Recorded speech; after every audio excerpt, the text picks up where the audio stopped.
नकुल के पराजित होते ही अश्वत्थामा फिर से तीर चलाता है। तब वह जाकर सहदेव के नाम पर लगता है। उसी क्षण सहदेव दौड़ते हुए अपने खड्ग को लहराकर क्रीडांगन में प्रवेश करता है। वह बड़ी शीघ्रता से दुर्योधन पर वार करने लगता है, पर दुर्योधन उसे लात मारकर पीछे ढकेल देता है। फिर भी सहदेव उस पर प्रहार करता है, लेकिन दुर्योधन अपनी गदा के एक ही प्रहार से उसे भी पराजित कर देता है। तब महामंत्री विदुर पितामह से कहते हैं कि यदि तीसरा योद्धा भी पांडुपुत्र ही हुआ तो यह अवश्य ही चाल होगी। इस पर पितामह भी कहते हैं कि यह गांधाराज की ही चाल है, ताकि दुर्योधन युवराज बन सके। तभी अश्वत्थामा युधिष्ठिर के नाम पर ही तीर चलाता है। उसी क्षण अपने भाले के साथ युधिष्ठिर क्रीडांगन में आते हैं और दोनों के बीच युद्ध शुरू हो जाता है। लेकिन इस बार युधिष्ठिर दुर्योधन पर भारी पड़ने लगते हैं। वह हर बार दुर्योधन के वार को निष्प्रभ कर उसे धूल चटाते हैं। तब उसे हराने के लिए दुर्योधन चाल चलता है। वह युधिष्ठिर से कहता है, तुम अवश्य ही शक्तिशाली हो, लेकिन तुम्हारी चरित्रहीन माता ने तुम्हें किससे प्राप्त किया था, यह बताओ। ये सुनते ही युधिष्ठिर अत्यंत क्रोधित हो जाते हैं और उस पर वार कर उसे नीचे गिराते हुए कहते हैं,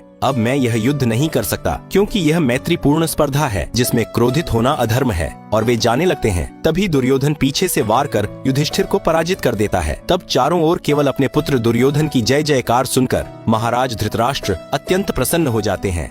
युधिष्ठिर के पराजित हो जाने के बाद अश्वत्थामा फिर से तीर चलाने लगता है। तब गुरु द्रोण उसे कहते हैं कि अब अर्जुन को ही बुला लो पुत्र, नहीं तो यदि भीम आ गया तो वही दुर्योधन को हरा देगा। लेकिन अश्वत्थामा कहता है कि भीम उसे नहीं हरा सकता और अर्जुन इस क्रीडांगण में आने से रहा। वह तीर चलाता है जो सीधे जाकर भीम के नाम पर लग जाता है। उसी क्षण सहस्र हाथियों के बल वाला भीम क्रीडांगण में प्रवेश करता है और अपनी गदा भूमि पर मारता है, जिससे धूल का बवंडर उठ जाता है। इससे बचने के लिए दुर्योधन को उछलना पड़ता है और चारों ओर धरती कांपने लगती है। भीम का विशाल स्वरूप देख दुर्योधन भी सोच में पड़ जाता है, लेकिन फिर भी वह क्रोध से भीम पर प्रहार करता है, पर भीम अपनी गदा के प्रहार से उसे पीछे ढकेल देता है। दुर्योधन फिर से उस पर कई वार करता है, लेकिन भीम की गदा में इतनी शक्ति होती है कि दुर्योधन की ताकत उसके सामने कम पड़ने लगती है। भीम उसकी गर्दन पकड़कर उसे पीछे ले जाने लगता है। दुर्योधन स्वयं को मुक्त कराने के लिए उस पर गदा से कई प्रहार करता है, पर भीम को कुछ भी नहीं होता। वह क्रोध में उसे पीछे घसीटते हुए ले जाता है। भीम इतना क्रोधित होता है कि वह दुर्योधन को बुरी तरह से पीटने लगता है, जिस कारण उसके मुख से रक्त बहने लगता है। तभी शंख बजाए जाते हैं और गुरु द्रोण बीच में आकर भीम को रोक लेते हैं, क्योंकि उसने दुर्योधन का रक्त बहाकर स्पर्धा के नियम का भंग किया था। इसके बाद द्रोणाचार्य दुर्योधन को विजेता घोषित कर देते हैं। तब भीम कहता है, मुझे तो हारना ही था, क्योंकि दुर्योधन को केवल अर्जुन ही पराजित करेगा।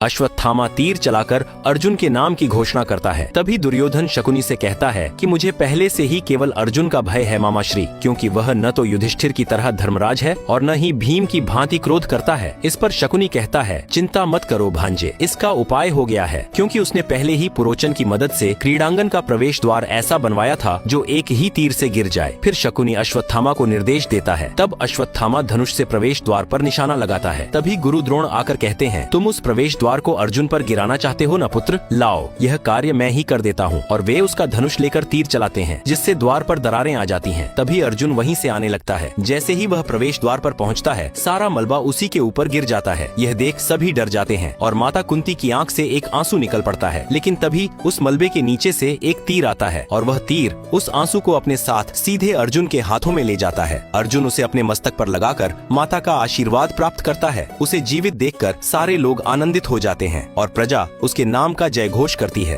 पर अपनी योजना को असफल हुआ देख शकुनी सहित दुर्योधन और अश्वत्थामा भी गुस्से से आग बबूला हो जाते हैं। तभी गुरु द्रोण अश्वत्थामा से कहते हैं, तुम सोच रहे होगे कि अर्जुन मरा कैसे नहीं, लेकिन वह मेरा प्रिय शिष्य है। उसने बाणों से छत्र बना लिया था।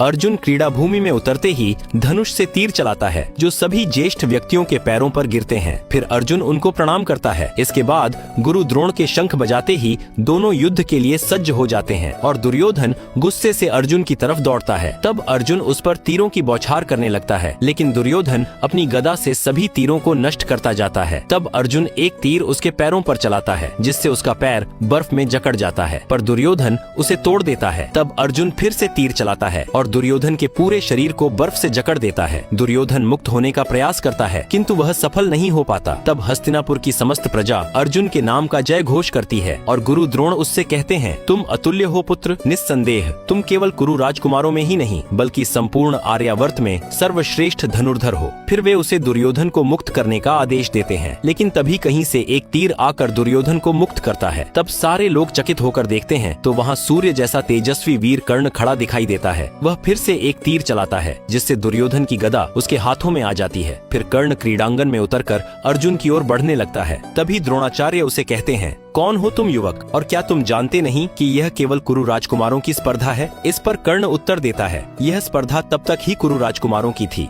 जब तक आपने अर्जुन को विश्व का सर्वश्रेष्ठ धनुर्धर नहीं बोला था। अर्जुन के 2-4 खेल देखकर आपने तो उसे समग्र विश्व का सर्वश्रेष्ठ धनुर्धारी बना दिया। इसलिए अब या तो उसे केवल कुरु राजकुमारों में सर्वश्रेष्ठ कहिए या फिर मुझसे युद्ध करने की आज्ञा दीजिए।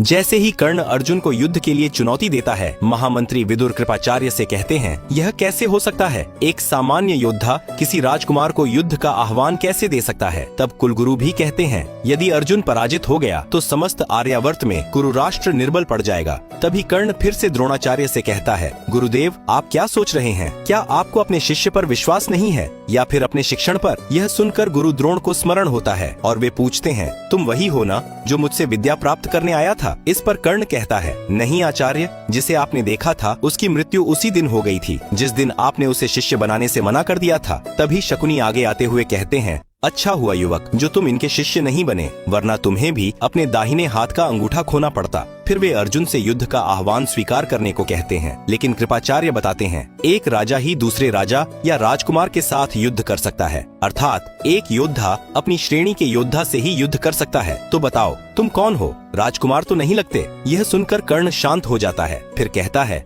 मैं महामहिम भीष्म के सारथी अधिरथ का पुत्र कर्ण हूँ। तब कुलगुरु कहते हैं, तो सूत पुत्र होकर भी शस्त्र उठाने का साहस कैसे किया तुमने? इस पर कर्ण क्रोधित होकर कहता है, हाँ हूँ मैं सूत पुत्र और मुझे इस बात पर गर्व है, लेकिन एक योद्धा का उसकी जाति से क्या संबंध है? उसी क्षण कर्ण के पिता अधिरथ क्रीड़ांगन में आकर सभी से क्षमा मांगने लगते हैं और कर्ण को वापस चलने का आदेश देते हैं। पर कर्ण कहता है, नहीं पिताश्री, आज मैं अपने सामर्थ्य का परिचय देकर ही रहूंगा, क्योंकि मैं निस्संदेह राजकुमार अर्जुन से श्रेष्ठ धनुर्धर हूँ। तभी समस्त प्रजा कर्ण को धिक्कारते हुए चले जाओ सूतपुत्र के नारे लगाने लगती है। यह सुन कर्ण अत्यंत दुखी हो जाता है।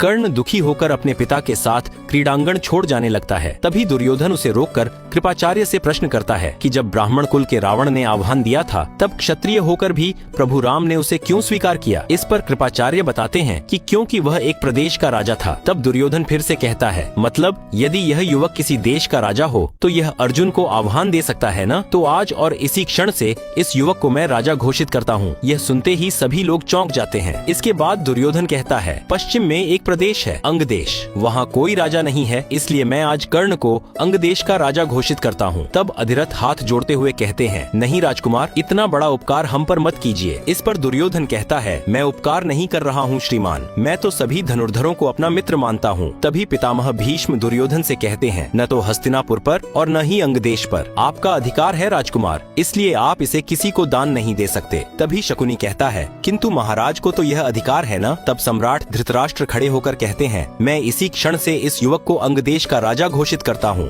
इसके बाद दुर्योधन अपने रक्त से कर्ण का राज तिलक करता है। तब एक सूत पुत्र का ऐसा सम्मान देख कर्ण भावुक होकर शपथ लेता है कि आज से मेरा राज्य, मेरा सम्मान, मेरी धनुर्विद्या आपके चरणों में रहेगी राजकुमार। तब दुर्योधन उसे उठाकर कहता है, तुम्हारी मित्रता ही मेरे लिए सब कुछ है अंगराज। और दोनों एक दूसरे